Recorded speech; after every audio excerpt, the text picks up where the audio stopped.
सजोले कि अपना हाथे तू अगिया अरे लगा जइहा जा जवन घर तोहरा खातिर बनल लइका कहत रानी ना ना मनोज माही को मारे के सुबह सारा जुगाड़ देखो मुखरा बना दिले तो लोग आपन के कहेला कि है सागर पट हो तो है दूसरा पट हो लेकिन ऊ ना जब ऊ गाने लगेला तो कहानी की रहा करे से हाथ जोड़ के फिर हमर माही पठाने लागेला लइका कहत रानी कि दिल से हिया लगवले रहल दीवाना अरे बनवले रहलू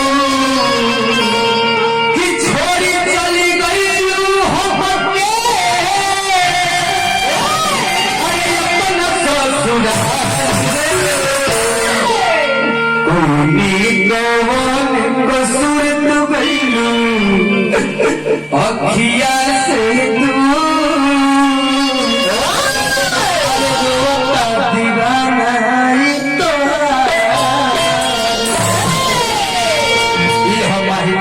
कहता रानी कि दिल से नहिया लगवले रहलू के दीवाना बनवले रहलू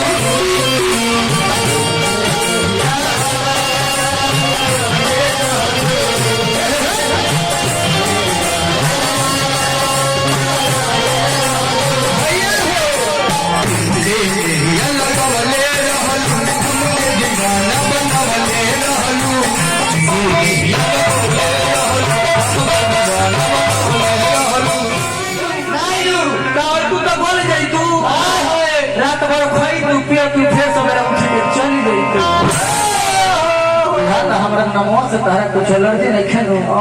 जब हम तारा का देखले रहे तुम्हारे गोल्डन फेस की ब्यूटी ने हमारे कोमल हट पर अटैक किया हमने सबको ही रिजेक्ट किया ओनली तुमको केवल सेलेक्ट किया रिक्वेस्ट खातिर से कभी रिफ्यूज मत करना और जलती हुई बल्ब को कभी फ्यूज मत करना लेकिन छाड़ा मार रहे लेकिन वहां से सवाल है अब वो भैंस से सवाल है कहे बाबा इस माइक में